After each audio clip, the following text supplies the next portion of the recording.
दुनिया के 40 से 50% लोग एक ऐसी गंभीर समस्या से परेशान हैं, वो किसी को बता भी नहीं पाते हैं और वो बहुत परेशान है। खास करके 50 की उम्र के बाद तो ये परेशानी बहुत ज्यादा देखने को मिलती है। रात को बड़ी मुश्किल से तो नींद आती है। बहुत सारे लोग किसी टेंशन की वजह से परेशान रहते हैं, उसकी वजह से नींद नहीं आती। बहुत सारे लोग थक हार कर जब सोने की कोशिश करते हैं तो ज्यादा थकावट की वजह से नींद नहीं आती। कुछ लोगों को लेग्स पेन रहता है, लेग्स में क्रैम्प्स आते हैं, उस तरह की दिक्कत होती है, बेचैनी होती है, इसलिए नींद नहीं आ पाती। लेकिन ऐसे में क्या होता है कि आपका बार बार यूरिन आना, उसकी सेंसेशन होना, वो और ज्यादा आपकी तबीयत खराब करके रख देती है। आपको लगता है कि नींद आने वाली है, थोड़ा सा आलस आता है, लेकिन फिर वहीं बार बार पेशाब आता है और आप उठ उठ के परेशान हो जाते हैं। आप इसको नॉर्मल समझते कि नींद नहीं आ रही, इसी वजह से पेशाब आ रहा है, लेकिन आपको नहीं पता आपकी बॉडी के अंदर कुछ गड़बड़ चली है। शायद इसी वजह से आपको या तो नींद नहीं आ रही है, और नींद ना आने की वजह से बार बार जो पेशाब आ रहा है, जब नींद आने की कोशिश होती है, बॉडी को लगता है कि थोड़ा सा सो जाना चाहिए, तभी एकदम से पेशाब आपका जोर लगाने लगता है। बस इसी टेंशन में आपकी आधी रात तो निकल जाती है। 1-2 घंटा आप मुश्किल से सो पाते हैं। और फिर सोचिए कि आपकी बॉडी में हीलिंग कैसे होगी, कैसे आपकी बीमारी ठीक होगी, कैसे जो दवाइयां आप खा रहे हैं वो आपकी बॉडी को ठीक कर पाएगी। दिनों दिन आपकी तबीयत और ज्यादा खराब होती चली जाती है। जिनको घुटनों का दर्द है, घुटनों का दर्द ठीक नहीं होता है। लेग्स में जो बेचैनी रहती है, यानी विटामिन मिनरल्स की कमी है, वो पूरी नहीं हो पाती। आप कहते हैं कि हम तो सप्लीमेंट भी ले रहे हैं, घर का खाना भी अच्छा खा रहे हैं, फिर भी ये परेशानी क्यों? क्योंकि ये परेशानी आपकी बॉडी के अंदर जो गड़बड़ चल रही है उसकी वजह से है। तो इसलिए आज मैं आपको बताने वाली हूँ कुछ ऐसी चीजें जो आपकी इस परेशानी को दूर करेगी, यानी जो बार बार पेशाब आने की सेंसेशन होती है उसको कम करने में आपकी हेल्प करेगी और आपकी बॉडी को रिलैक्स भी देगी, जिससे आप आराम से सो पाए। तो चलिए शुरू करते हैं इस वीडियो को। हेलो फ्रेंड्स, मैं सुमन चौहान, सर्टिफाइड डाइटिशियन, न्यूट्रिशनिस्ट, आपकी फिटनेस ट्रेनर। मेरे चैनल देसी इलाज में आपका स्वागत है।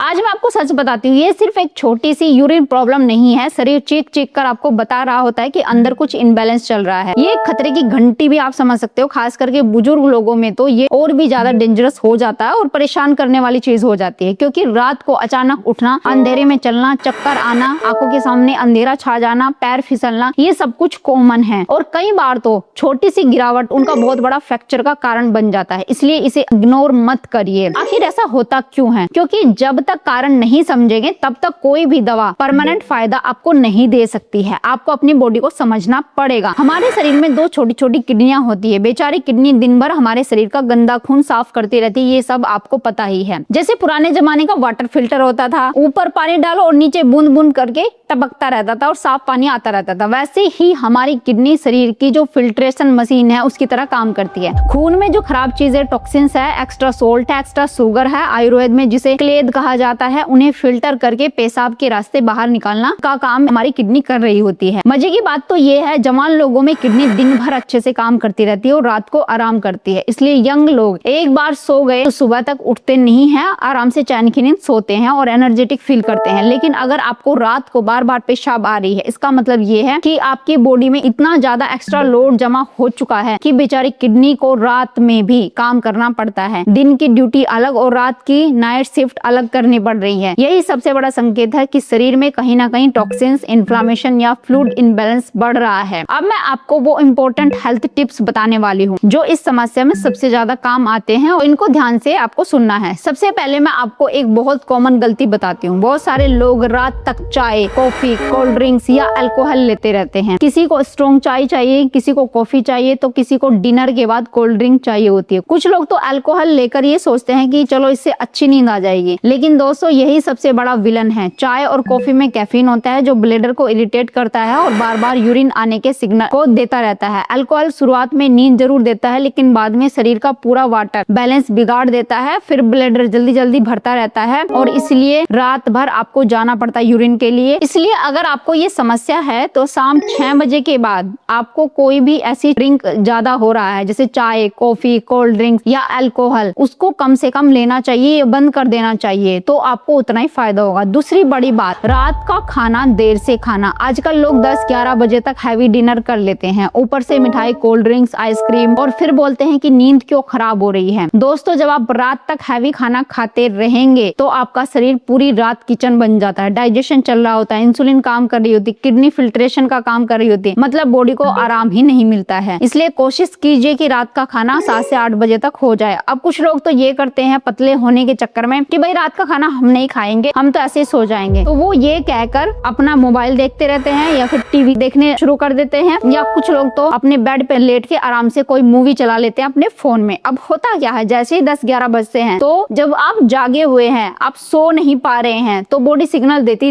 है, एनर्जी यूज हो रही है कि भाई कुछ खा लो। फिर 10-11 बजे वो लोग क्या करते हैं, या तो एक रोटी खा लेंगे या कुछ भी उनको फ्रूट्स पड़ा हुआ दिखेगा वो खा लेंगे, और ऊपर से पानी पी लेते हैं। पानी इसलिए पीते हैं कि यार मेरा पेट भर जाएगा कम खाने के बावजूद। वैसे मैंने बहुत सारी लेडीज को देखा है कि 10-11 बजे किचन में जाते हो, कहते हैं कि अरे बहुत तेज भूख लगी थी, रुका नहीं जा रहा था, तो हमने थोड़ा सा केला खा लिया या फिर एक रोटी खा ली, उसके ऊपर से पानी पी लिया। अब आप सोचिए, जब आप इस तरीके से करेंगे तो कैसे आपका मोटापा कम होगा, क्योंकि डाइजेशन तो आपका चल ही रहा है, आप टॉक्सिन्स को रिलीज नहीं होने दे रहे हैं। फिर आपको अच्छी नींद कम से कम 1 घंटे तक तो नहीं आएगी, क्योंकि आपने पेट भर के पानी पी लिया और खाना भी खाया है। जब आप पानी ढेर सारा पी लेते हैं एक रोटी खाने के बाद, तो आपका डाइजेशन भी थोड़ा सा खराब हो जाता है, क्योंकि पानी जब पीते हैं तो आपका डाइजेस्टिव एंजाइम देर से रिलीज होते हैं। तो अब होता क्या है कि नींद भी नहीं आएगी, रात भर सुसु जाना पड़ेगा। तो ये सारी समस्या इसी वजह से आती है। एक और इंटरेस्टिंग बात, आजकल सोशल मीडिया पर हर कोई बोलता है खूब पानी पियो, डिटॉक्स करो, लेकिन आपको ये समझना चाहिए कि वो कितना पानी बोले। जरूरत से ज्यादा पानी भी शरीर पर बोझ बन सकता है, जैसे 4 से 5 लीटर पानी पीना। किडनी भी आखिर में एक मशीन है, अगर आप रात में बहुत ज्यादा पानी, शरबत,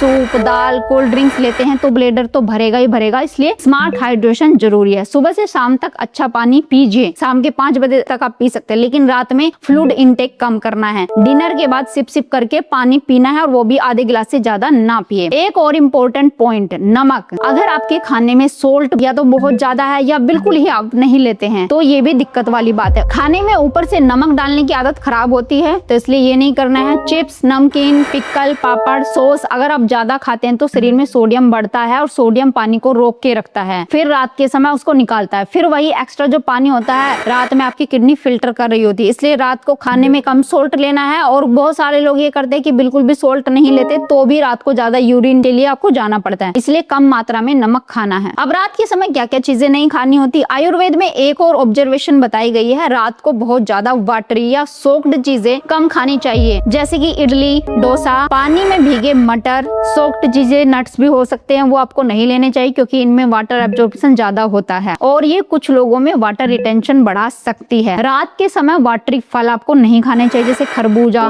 तरबूज, ज्यादा खीरा खाना। अगर आप रात को ये खा के सोएंगे तो आपको पेशाब की समस्या होगी ही होगी। और कुछ दिन ये चीजें बंद करके देखिए, जैसे पतला दलिया ले सकते हैं, खिचड़ी ले सकते हैं, जो कि एक गाढ़ा पेस्ट की तरह का होता है, वो आप थोड़ी मात्रा में खा सकते हैं, तो इससे कम यूरिन आपको जाना पड़ेगा। बहुत सारे लोग तो ये भी करते हैं कि डिनर के बाद मिठाई खाने की उनकी आदत होती है, जैसे खीर, रसगुल्ला, स्वीट मिल्क, मिठाई। लेकिन जब रात को ब्लड शुगर आपकी बढ़ती है तो शरीर एक्स्ट्रा शुगर को यूरिन से बाहर निकालने की कोशिश करता है, और शुगर अपने साथ पानी भी खींचती है, इसलिए डायबिटिक लोगों को बार बार पेशाब आती है। इसलिए रात को हैवी खाना नहीं खाना है, और कोई भी स्वीट्स आपको नहीं लेनी, बिल्कुल अवॉइड करनी है। अगर क्रेविंग्स होती है तो आप थोड़ा सा गुड़, सौंफ ले सकते हैं, वो भी कम मात्रा में, बहुत कम मात्रा में, क्योंकि गुड़ भी मीठा होता है। इसी के साथ एक चीज और होती है जिस पर लोग बिल्कुल भी ध्यान नहीं देते, वो है कॉन्स्टिपेशन। अगर पेट साफ नहीं है, 2-2 दिन तक मोशन नहीं हो रहा है, तो नीचे की पूरी जो प्लम्बिंग सिस्टम है वो डिस्टर्ब होने लगती है। हार्ड स्टूल ब्लेडर पर प्रेशर डालना शुरू करता है, जिससे क्या होता है, ब्लेडर बार बार सिग्नल देने लगता है यूरिन के लिए जाओ। इसलिए सुबह पेट साफ होना जरूरी है। वार्म वाटर पीना शुरू करिए, फाइबर वाली सब्जियां खाइए, चबा चबा के खाइए, थोड़ा वॉक भी करिए खाने के बाद। जरूरत हो तो डॉक्टर की सलाह से हल्की कब्ज की आप कोई भी मेडिसिन भी ले सकते हैं, या आयुर्वेदिक दवाइयां भी ले सकते हैं। और एक चीज ऐसी है जिसे लोग हेल्दी समझते हैं, दिन भर खाते रहते हैं, तो उसे भी सुन लीजिए, वो है फिश। रात को फिश कम खाइए। आयुर्वेद के हिसाब से फिश शरीर में जल तत्व को बढ़ा सकती है, मतलब कि बॉडी में पानी की टेंडेंसी बढ़ सकती है। इसलिए अगर आपको रात को बार बार पेशाब आती है तो फिश लंच में खाइए, रात के समय अवॉइड करिए। अब सबसे बड़ा सवाल यही है कि रात को आखिर क्या खाना चाहिए ताकि रात भर पेशाब के लिए उठना ना पड़े और शरीर को सही मायने में आराम मिल सके, रात को अच्छी नींद भी आए। देखिए, रात का खाना जितना हल्का और सिंपल होगा और आसानी से डाइजेस्ट होने वाला होगा, आपकी बॉडी उतनी ही शांत रहेगी। और रात को भूखा भी नहीं सोना है, नहीं तो रात को उठ के आपको खाना पड़ेगा। यही सबसे बड़ा सीक्रेट है, क्योंकि रात के समय बॉडी रिपेयर का समय होता है, ना कि हैवी प्रोसेसिंग का। अगर आप रात को बहुत ज्यादा ऑयली, स्पाइसी या ज्यादा ग्रेवी वाला बाहर का हैवी खाना खाएंगे तो शरीर पूरी तरीके से किचन बन जाएगा, डाइजेशन खराब हो जाएगा, फिल्ट्रेशन भी ठीक से काम नहीं कर पाएगा, और बेचारी किडनी को भी एक्स्ट्रा मेहनत करनी पड़ेगी। इसलिए कोशिश करिए कि रात के खाने में 1 या 2 रोटी जवार की, बाजरे की रोटी ले ले सकते हैं। हल्की घर की बनी हुई सब्जी है उसको शामिल कर सकते हैं, जैसे उसमें लौकी हो गई, घिया होगी, तोरी होगी, खासकर मेथी, करेला, तुरई, ये जैसे कड़वी कसाली सब्जियां होती है तो ये बहुत फायदेमंद होती है। आयुर्वेद में इन्हें बढ़े हुए दोष को शांत करने वाला माना गया है। वही मॉडर्न साइंस भी यही कहती है कि ऐसी सब्जियां मेटाबॉलिज्म को सपोर्ट करती है, इन्फ्लामेशन को कम करने में आपकी मदद भी करती है, बॉडी में अननेसेसरी फ्लूइड रिटेंशन को भी कम करने में मदद करती है। इससे शरीर हल्का महसूस होता है और रात को नींद भी उन्हें अच्छे से आती है, कोई ब्लोटिंग, कोई गैस नहीं बनती है। मैं आपको एक बहुत पुराना लेकिन बड़ा इंटरेस्टिंग ट्रेडिशनल उपाय बताती हूँ, जिसे हमारे पुराने लोग जो बुजुर्ग थे वो लिया करते थे, लेकिन आजकल लोग उसे भूल चुके हैं। मैं यहाँ तंबाकू वाले पान की बात कर रही हूँ, लेकिन ये बिल्कुल भी नहीं है कि इसमें तंबाकू डालना है, वो शरीर के लिए नुकसानदायक हो सकता है। मैं बात कर रही हूँ एक सिंपल डाइजेस्टिव पान की, जो शरीर को आराम देने में मदद कर सकता है। आपको क्या करना है, एक प्लेन खाने वाला पान ले लेना है, उसमें थोड़ी सी सौंफ डाल लेनी है, एक लौंग डाल लेनी है, 2-3 छोटी काली मिर्च आपको डाल लेनी है और थोड़ी सी सुपारी डालकर उसे धीरे धीरे चबाना है। ये छोटा सा उपाय डाइजेशन को सपोर्ट करने में मदद कर सकता है। कई बार रात को खाना खाने के बाद प्रॉपरली डाइजेस्ट नहीं होता है, पेट में हैवीनेस आपको लगती है, ब्लोटिंग होती है, गैस बनती है और यही प्रेशर नीचे ब्लैडर तक पहुंचने लगता है, फिर बार बार पेशाब का सेंसेशन आने लगता है। लेकिन जब डाइजेशन आपका बेहतर होना शुरू हो जाता है, बॉडी आपकी कंपैरेटिवली शांत रहने लगती है। लौंग, काली मिर्च बॉडी की जो स्लैगीनेस है उसको कम करने में मदद करती है, सौंफ पेट को हल्का महसूस करवाती है और पान सलाइवा प्रोडक्शन को बढ़ाकर डाइजेशन प्रोसेस को सपोर्ट करता है। इसलिए पुराने लोग इसे सिर्फ स्वाद के लिए नहीं बल्कि डाइजेशन के लिए, बॉडी बैलेंस के लिए भी इस्तेमाल करते थे। सबसे जरूरी चीज जो लोग बिल्कुल ही भूल गए हैं वो है एक्सरसाइज। अगर शरीर दिन भर पड़ा रहेगा, आप कोई ज्यादा काम नहीं कर रहे हैं, नॉर्मल काम कर रहे हैं, जैसे बस रोटी बना ली किचन में जाके या फिर ऑफिस में बैठकर काम करके आ गए, तो ब्लड सर्कुलेशन आपका स्लो हो जाता है। आपका अगर पसीना नहीं निकलता, मेटाबॉलिज्म सुस्त हो जाता है, तो टॉक्सिन्स बाहर कैसे निकलेंगे, फिर किडनी पर एक्स्ट्रा लोड आ ही जाता है। जब आप वॉक करते हैं, योगा करते हैं, सूर्य नमस्कार करते हैं, थोड़ा पसीना निकालते हैं, तो बॉडी आपकी अल्टरनेट डिटॉक्स होना शुरू हो जाती है, पसीने के रास्ते से खराब चीजें बाहर निकलना शुरू हो जाती है। इसलिए उम्र और कैपेसिटी के हिसाब से रोज कम से कम आधा घंटे की एक्सरसाइज या कोई भी एक्टिविटी जो भी आपसे हो पाती है वो जरूरी है। आखिर में मैं आपको एक आसान सा आयुर्वेदिक रेमेडी भी बताने वाली हूँ। तो आपको क्या करना है, 100 ग्राम आंवला लेना है और उसमें 50 ग्राम हल्दी का पाउडर और 20 ग्राम काली मिर्च मिला लेना है। आप तीनों को अच्छे से मिक्स करके एक डब्बे में बंद करके रख लीजिए। सुबह नाश्ते से पहले, दोपहर खाने से पहले और रात के खाने से पहले एक छोटा चम्मच जो होता है ना, आधा चम्मच ही लेना है आपको गर्म पानी के साथ। लगातार 20-25 दिन लेना है। आयुर्वेद में इसे नीसा अम्ल की योग भी कहा जाता है। आंवला बॉडी रिपेयर में मदद करता है, ऑक्सीडेटिव स्ट्रेस कम करने में सहायक होता है और हल्दी इन्फ्लेमेशन को कम करने में सपोर्ट करती है। अगर आप डायबिटिक है, प्रोस्टेट की समस्या है, किडनी डिजीज है, यूरिन इन्फेक्शन है या आपका ओवर एक्टिव ब्लैडर की समस्या है, तो आपको क्या करना है, ये जो घरेलू नुस्खे मैंने आपको बताए हैं तो ये चीजें भी आराम करेगी, लेकिन सिर्फ इन पे डिपेंड रहना वो भी ठीक नहीं है। कोई ना कोई एक्सरसाइज, योगा, प्राणायाम वो करना जरूरी है। इन चीजों को भी अपने रूटीन में शामिल करो। यानी कि 1 घंटा पूरे दिन में आपकी एक्टिविटी का होना ही चाहिए जिसमें आपका पसीना निकल सके। अपने खाने पे ध्यान दो, बार बार मुंह नहीं चलाना है, सिर्फ 3 या 4 बार अपने खाने का रूटीन रखिए और खाने को अच्छे से चबा के खाइए। उम्मीद है आज की वीडियो आपको बहुत पसंद आई होगी। आप लाइक शेयर भी करेंगे। अगर चैनल पे आपने चैनल को सब्सक्राइब कर लीजिए। तो फिर मिलते हैं नेक्स्ट वीडियो में, तब तक के लिए बाय बाय, टेक केयर।